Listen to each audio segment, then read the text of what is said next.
He told me, the lawyer told me. I was shocked. I said, how can you do that? That's not fair. What if he did the same to your sister? So this is very important. So you keep that bond. To strive to be attractive to one's spouse. This, I can give you a lecture. Another 1 hour. How Prophet Muhammad always maintained the glamour in it. And now the beauty in it. You see, I'll give you one example. Every time before Prophet enters into any of his wife's house, he will take out the miswak. You know what's a miswak? It's a stick where the Muslims used to brush teeth. Because the olden time we didn't have the toothbrush and toothpaste. You know, they used a stick from the tree to brush the teeth. And Prophet Muhammad, that stick, you see this stick here? Still Muslims use, despite we have all the best paste and electric brush. This is still practice. He would take this and he would brush before entering into his house of his wife. You know why? To smell. To eliminate any odd feeling, any odd smell from his mouth. So he wanted to present to his wife, not to his girlfriend, not to his mistress, to his wife. Because to most men, the moment they get married, they don't give a damn about the physical appearance. They start eating, they start having tummies as big as a 3 month, a woman who's 3 months pregnant. They don't care. No, in Islam you have to care. Because when Prophet died, he never had a baby. His chest was very broad and out. He was a warrior himself. He was a well-presented man. And the companion tells us he's a person, when you talk to him, you feel like talking to him. And you feel that as if he's giving so much importance to you. Even you are a beggar on the street. That was his attitude. And he will always turn his full attention to you. It's not like he's talking to someone, no. So he would use this. He would use this and he brushes his teeth and then he goes and approaches his wife. And he was very kind to her. And his wife, Aisha, tells us, I would apply perfume on his beard. So they were praying for him.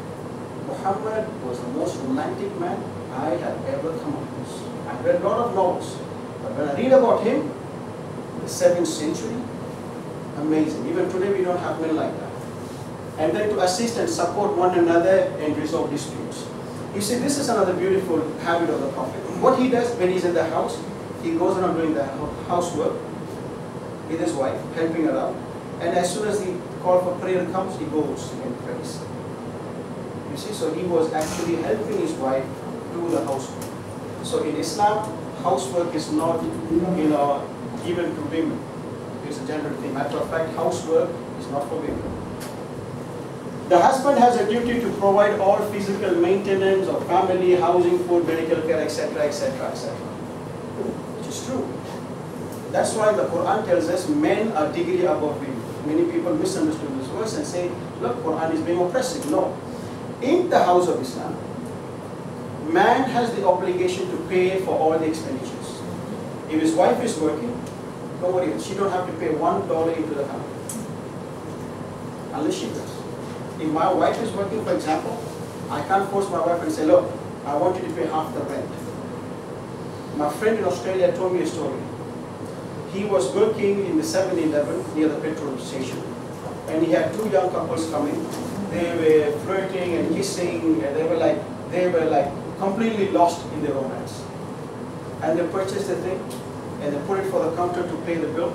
So my friend asked, together or separate? Because in Australia, that's how it works. So the guy said, separate. For her bread, you charge her. For my bread, you charge me.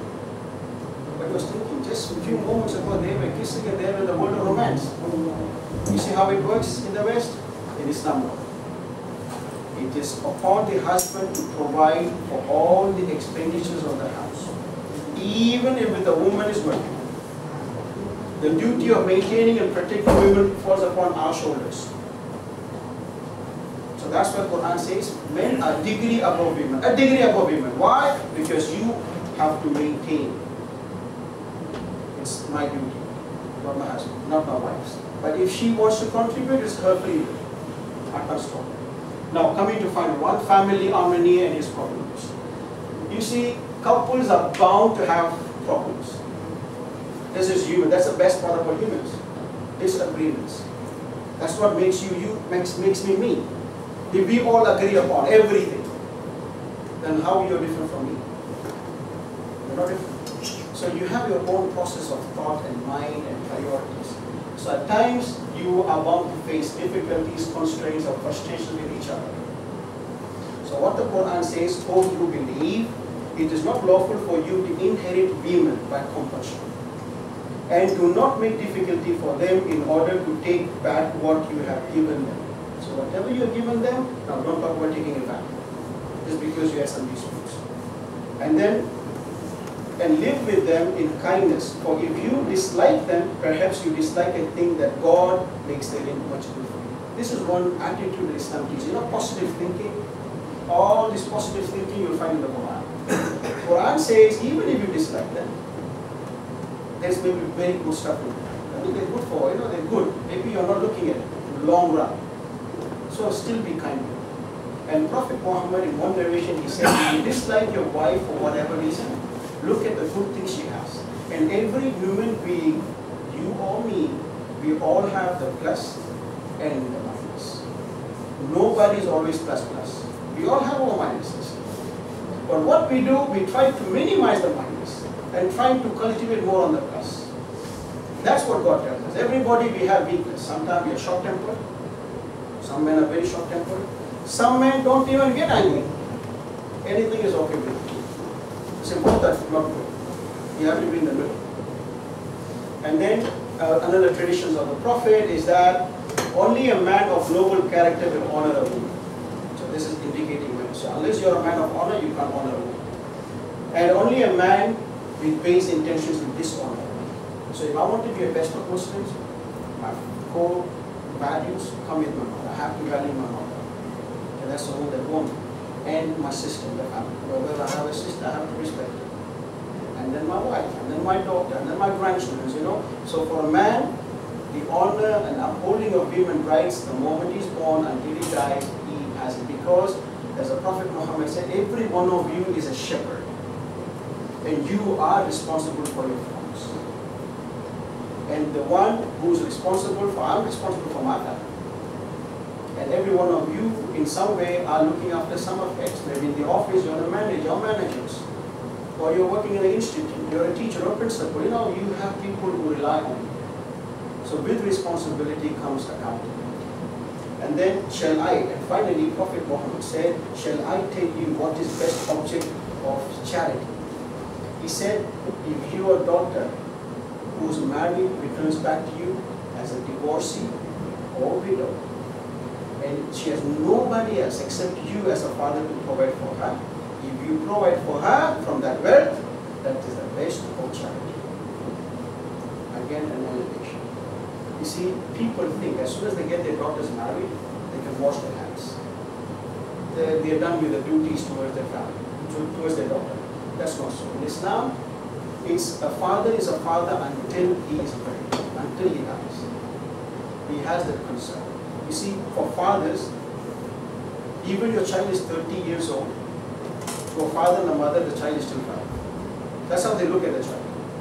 That's why they always, sometimes we feel that there's a whole generation of people, they don't understand anything. They understand it very well. That's why they're always concerned, they're talking to you, they're telling you, come over home, what if we go for dinner, and if you do something, so they're very concerned about you. You see, they're parents. This is how God put love in the heart of mothers.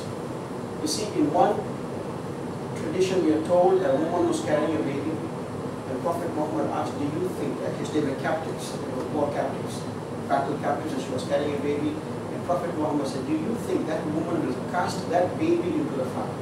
And the companion said, no way, how can a mother cast her baby into the fire? So he said, I tell you, God is more merciful to his creation than the mother to the baby. See, in Islam, everything moves with mercy. Even when you do business, you have mercy.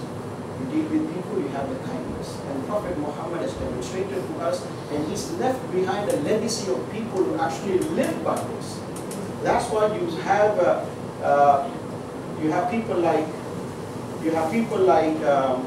Kowloon Armstrong and great thinkers and writers talking so much about this man. Because he was the best man ever to have lived and walked the earth, according to Michael H. Hart. He said he was the most influential individual. Thomas Carlyle, George Bernard Shaw.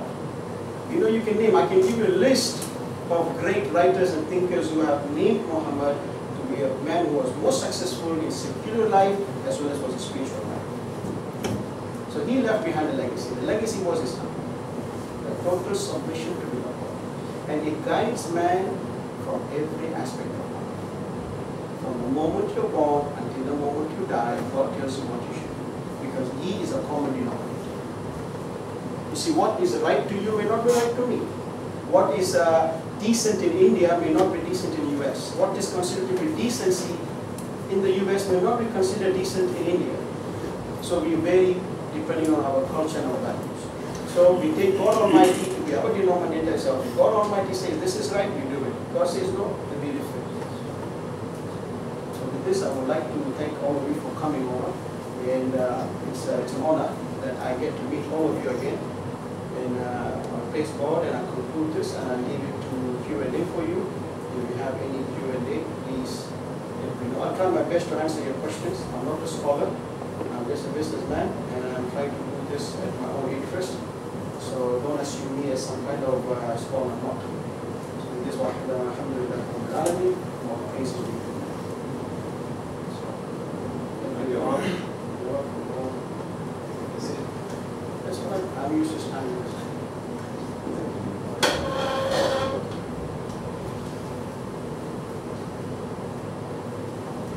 Yes, ma'am. Why the content do not contain any part of China's situation? China's situation as such. You mentioned about all the other places. Okay. You see, the subject and the subtitle the management has given me is very lengthy. I have to cover 5 different subtopics. And each subtopic I can give you 1 hour presentation. Each just on polygamy alone I can talk to you. On rights of husband and wife, I can talk to you from general governments and to Islamic teachings and what the UN says. I can give you. So while I was doing this research, China came into my mind. Even India came into my mind. But if I have to choose by country, then I need to take Germany, then Poland, So what I did, instead of going into all that, I just took the religious aspect. And I only concentrated on major religions. There are a lot of small, tiny religions in the world. I didn't even focus on them. So see, I need to generalize everything. And this subject, when I finished it in a few hours. I had 20 to 30 pages. People are not here to listen to long lectures on a Saturday evening, man. People are tired, they want to go back home. They just want to grab the best of the day. So I had to shrink it to 11 pages. And the slides, I've only given you very small glimpse. But if you're interested in furthering studies on this, I can give you all the references and information that you can continue. This is a beautiful subject. You see, when I do these kind of presentations, I learn. You see, I'm just like you.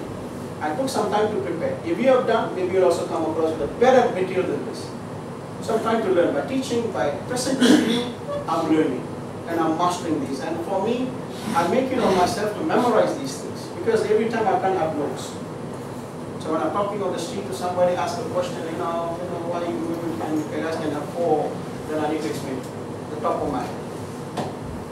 So if you need information, I can provide you with that. So sorry if I didn't cover China. It's a very vast subject.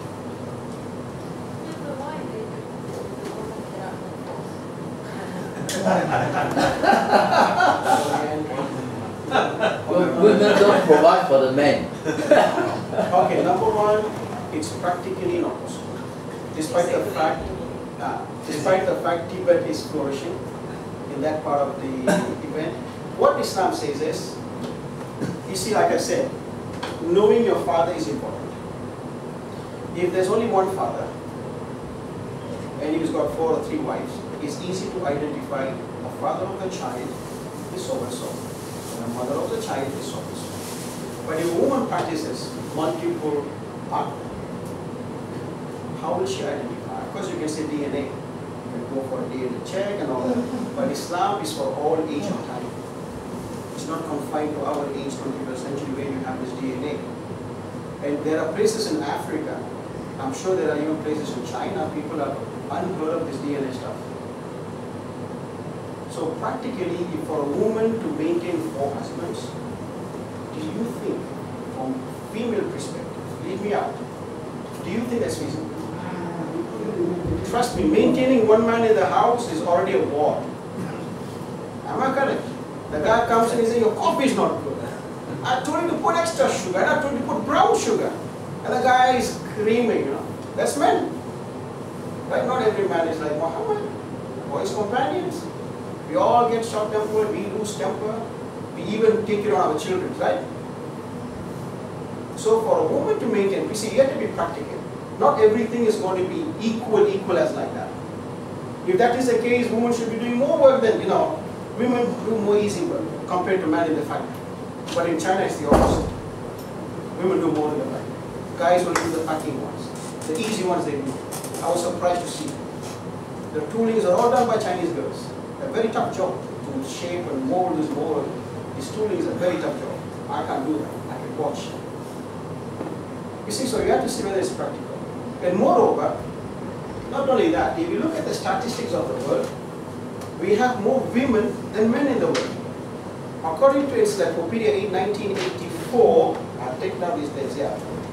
There are, in 1979 to 1988, 82,000, the Iran-Iraq war, during the 10-year period, 82,000 Iranian women lost their husbands. And 100,000 Iraq women lost their husbands. So now there is a fluctuation. There is more women, less men. So what we do? And then in the US, 1.3 million people commit crime every day. So that is 97% of men. Can you imagine 1.3 million reports come in the whole of US, caught for petty crime to major crime. So they all end up behind bars, according to their statistics. This is in Encyclopedia, 1984, volume 7, page 27. And then we have globally, in 1967, they did a survey, 175,000 people died in accident in 5 or 6 major, 50 different countries. And in that, most of them were men. See? One, you have an unbalanced birth rate. One side, more female, less male. So that is natural. By nature, we are already having this constraint of finding a man. Over that, we have man-made problems, war, accidents, and then in the US, according to 1967, 7.1 million women are more than men. This is the statistics. And I've done more studies in that. Austria has got 47.7% male and 52.93% female. In Germany, 48.02 men and women 51.89. So we can see the ratio. So it's women who are in numbers, big numbers. And the Prophet's tradition also says when one of the signs of the day of judgment will come, when one man will have 50 women with him. It will come, and it's coming. It is coming. There are more female in the world today than male. So Islam gives you a practical solution. You see, you have to be practical. So what Islam says, okay, if I'm wealthy enough, and I know there is a widow who also deserves a decent living. And according to medical science, they say no woman can remain for the rest of her life a virgin. This is what the medical doctors are telling us. It's highly impossible. Forget men. Men, as soon as they reach the age of puberty, they're already hunting down. But women, they say, the medical doctors say they cannot remain a virgin until they die. They have to somewhere go wrong. They have to fall behind. You see, so what Islam says? No. You have to, these are social problems. To solve this social problem, this revelation will come. Many women will be choice of twos and threes and fours, but if you come to justice between them, man and woman. So I hope that answers your question. Yes, that is so. I mean, like, if this were the situation, that of course right now, of course some women, they also rich, they have money, and then they might have a few husbands. Yeah. If for the situation, say, Fine. What we need. and if the woman really, had few men, is it kind of against the law? Well, you see, Islamically, yes. Islamically, I can tell you yes. She can marry a different person In a different occasion, like if she divorces the first husband, she can marry a second. But at the same time, she can have more than one. Right? Islamic. And if you see in the previous societies, that was also not an issue. Women never thought, because by default, women prefer to have one man. By default, this is the nature of people. Men, on the other hand, are wild beasts, according to some of the psychiatrists. They tell us, this is what they say. Yes, is that the reason why in some Islamic countries they need the woman to put a veil over the face because men are wild beasts? You see, let me put it this way. The reason why women wear veils is up to their choice. The minimum requirement of a girl in Islam as soon as she reaches the age of puberty is to expose her face and hands up to the wrist. She can expose this. And the conditions of wearing a garment in Islam is for male and female. Number one, male and female. What you wear should not be so tight it reveals your figure. Male and female. It should not resemble the opposite sex, what you wear. Number three, it should not be so transparent that wearing the dress is as good as not wearing it at all. See? Like for example, bikini is also a garment. Everybody considers a dress, but still, it's a garment, but it's not a garment. I can still see everything in a woman, except for a few parts. Doesn't make a difference for me. You see? So the reason why they wear veils, you see, for a sister who has studied so much of Islam, and if she feels even the slightest thing about her should not mislead somebody's thought, she wears it. It's a choice. It's a choice. And when I see women with niqab, with covering their face, I have this natural respect. Like for example, if you see a nun dressed up in the same Islamic manner, when you see a nun, what goes through your head? Respect. Am I correct? When you see a nun with her headscarf, nice, she comes with her rosemary, in her hand, and she's standing there in the bus. Even if you have a child, you tell sister, please be seated. Exactly. That's what Muslims want our sisters to do. Respect in the society. We don't want unwanted sights going and gazing over the sister up and down. So when a woman wears niqab, this face cover, we naturally develop the respect. At the same time, if you see a sister with a short, this beach shorts, you call it denim, with tight fit, actually you can see this, with a G-string. What goes through your head? She's telling, this is what goes through men. Okay, this I can speak in general for men because I'm a man myself. The moment a guy sees a woman with such garment, he gets the invitation. Hey, this girl is waiting for me. She's looking for a guy. Maybe I should approach her. If we ask her to come on, let's go for dinner and then go party. But with a woman who's dressed up properly, man will dare even think that way. Dare think that way. And if we think in the 1900s, if we go back in history, until 1900, women were wearing long garments, even in tennis courts. You saw old photo, they have long skirts, they play tennis.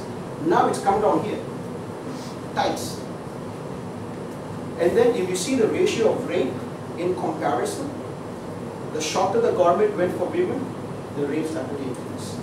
So there is a direct link between the dress a woman wears and the stimulation man has in his brains. So this is why Islam avoids it. You want to be dignified, you wear this. So this is an example. So niqab goes to their own preferences. So I'm not saying it's all individuals. Another aspect of your question is that when a woman is dressed up properly, in the modest way you see Muslim women dressed, is for their own protection. We see them as human beings. We don't see them as an object of play. But the moment, as the brother mentioned, you see somebody half naked, you are not looking at the person. You are not looking at what they are. Whether they have university degree or you don't care about that. You see an object of play. That's what is going through the mind of the man. Most of the time, I'm not saying all men, but it goes for me too. I have no issues accepting it. This is my anatomy. So what I do Islamically, I bow my head and keep walking. I will realize, God, I seek refuge in the curse Satan, that you have created that is inspiring me with all these thoughts. So most of the time I'm having my MP3, so it's I obvious. see all the Muslim women cover their hair and not shave their hair, but what is wrong with everyone has hair, and this is considered improper for Muslim women to walk without covering their hair. I'll give you a good analogy for this one. If you go to a salon, how much for a man to have a haircut? Maximum 60, 70, 80 for a man to have his haircut. How much for a woman? 220, 150, 180. Why? Why? Have you seen Revlon, all these hair salons? If you go see the price list, you see for men, haircut and beard trim, with gelling and everything, maximum 80 bucks. And most men even don't take that. They just go for a cheap haircut. Most of them will end up in convention because it's only 30 bucks. For the women, you go to salon, and most of these hairdressers are working on women. There's hardly any man over there. Women are sitting there, combing her hair, beating it up for $250. So what does this tell you? This tells us, so women care about their hair. Why? Because it is a form of attraction. I tell you, it is. Maybe as a woman you don't see it, but as a man, I know friends, I walk with them, and they, when I'm walking, when females are walking in the front, they look, this girl got beautiful hair. I feel like dating her just for the hair. So my own classmates. Then I realized, okay, now I know why Islam tells me to cover, well, tells women to cover, so she's protected. When they have this sperm, it's, the hair is a beauty. What makes a lion look beautiful? But she has the right to beauty herself. Right? Yeah, of course, with a spouse and everything. The moment she steps out of the house, where there are other men, she has to refrain from. At home, with your husband, do whatever you want. And Islam says that is ibadah, that is worship.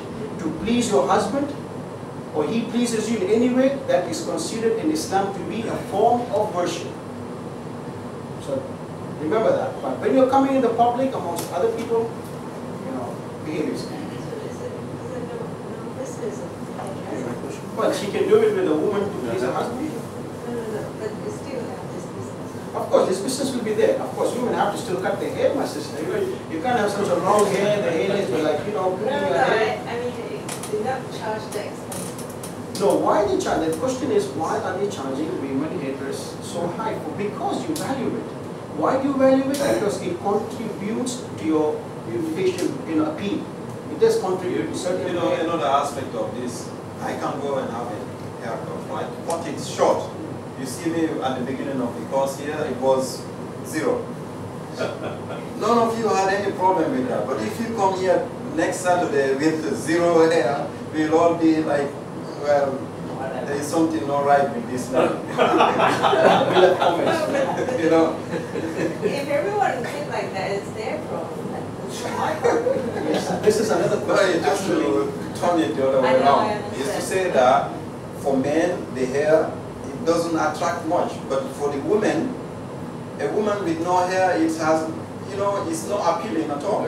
Not a woman. Not even a woman. Exactly. Hair does have a mileage. Trust me, it does have a mileage. A woman looks after her hair, and it does have a lot of mileage. It really shows who she is, how she cares.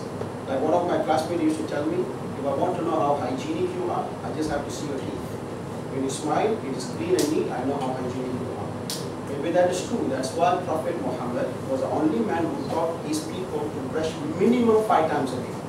Minimum 5 times a day. Doctors tell you twice a day. But Muhammad told us 5 times. Every time you make your wudu, the average. Is that part of the Sharia? No, it's part of the prophetical way. It's recommended. It's considered to be the Prophet's tradition. He would brush. Not only that, if you look at the traditions of the Prophet, while he was in the deathbed, in the lap of his wife Aisha, Abdul Rahman, another companion, comes to see him, and he has a miswak in his pocket. And he looks at it and he says to Aisha, can I have that? And she took it from Abdul Rahman, another companion, and she chewed it to make it soft, because it was a new stick. The Prophet told us 3 things you're not supposed to share: your brush, your hair comb, and your wife.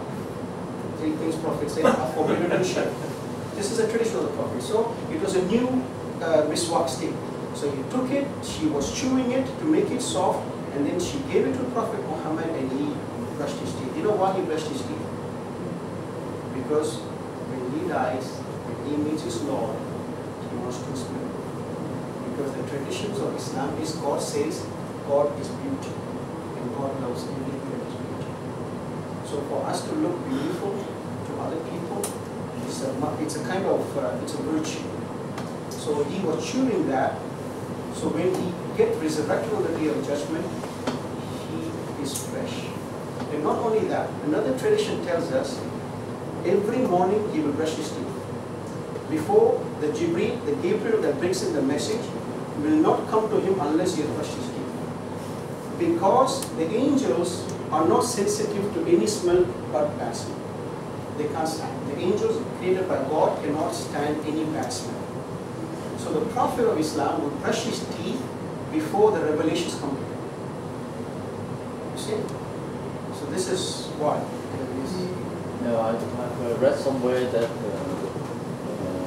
it is said that the Prophet Muhammad was suffering from kind of apoplexy. Is that right? You see, this disease never existed in the 7th century. I remember one non-Muslim did ask this question. Somebody even went to the extreme of saying, did Muhammad suffer from AIDS? Huh? I remember they asked this question to a scholar. They said, that's just like you said, I heard that Muhammad was suffering from AIDS. And AIDS never existed in the 7th century. And why should he suffer from such a disastrous disease? You see, the disease you mentioned never even existed at that time. His death was natural. He lived a normal man's life and he died a noble death. Simple. Age, 63 years. Actually, one of the traditions in Islam is God Almighty favors the messengers of God in a different way. One of the favor is, before God takes the soul away, he asks the permission to the Prophet. Oh Prophet, do you want to live or do you want to meet your Lord? This, with the Prophet, same thing happened.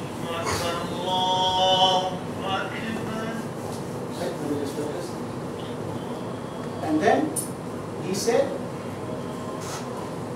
the companion of the Most High to the angel of death, the companion of the Most High, I desire death. I want to meet my Lord. That's it. As soon as he said that, his soul was taken away. We don't have those rights. We don't have those privileges. For us, it's like this. Today you're here, tomorrow you're not there. But for the messengers of God, it's a different case. A completely different scenario. They seek their permission before the angel of death takes their soul. So he wanted it. And if you look at his life, he lived a very decent and very healthy life. So for him to acquire any disease, it doesn't make sense. Because until his death, he was fighting in the battlefield. How can a guy with a disease fight in the battlefield? He was a warrior. And he was very cautious about his society, his community. He is always very protective of his community. And so many narrations tell us he was the bravest of men in Medina. And in Mecca, he was the bravest of men. He was very soft. And another narration tells us he was so shy, he's more shy than a virgin girl. So Muhammad was very shy. Shy character. At the same time, when it comes to warfare, he's in the front, leading the community. Not standing back and ordering people. No, he didn't do that. This was it. So there's no historical evidence for that. Is that all right? Five more minutes. 5 more minutes. Is in the knowledge, did they mention anything about why they create women like this, create men like this? Did they mention The Quran? You see, the nature? okay. The Quran tells us everything for male and female in this world is a test. Is a test. And like I said last